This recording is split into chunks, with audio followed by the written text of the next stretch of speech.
At sa pagpapatuloy ng ating balitaan dito sa Newslight, naglabas ng cease and desist order ang National Commission for Culture and the Arts laban sa condominium building na pinaniniwalaang nakasisira sa tanawin ng rebulto ni Gat Jose Rizal sa Maynila. Narito ang report ni Phoebe de la Cruz.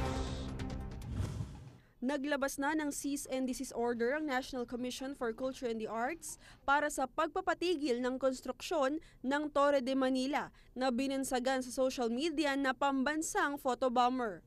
Sa cease and desist order, CDO na pinirmahan ni NCCA Chair Felipe De Leon, ipinag-utos sa DMCI Homes, ang developer ng 49-story building, na ipatigil na ang ongoing na pagpapatayo nito na noong December 12, 2014 ay nasa 32nd floor na raw ang natatapos sa gusali.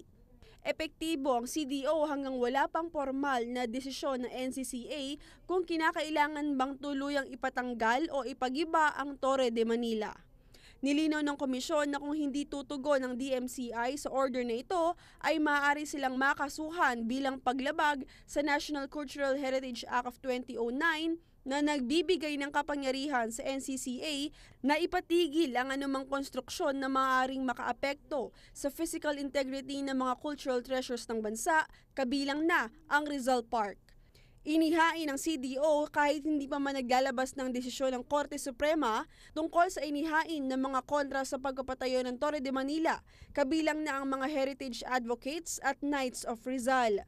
Inaasahan na haharap ang DMCI sa ipinatawag na pulong ng NCCA sa January 28 upang mapag-usapan ang cease and desist order. Ako ang inyong kaibigan, Phoebe de la Cruz para sa Newsline.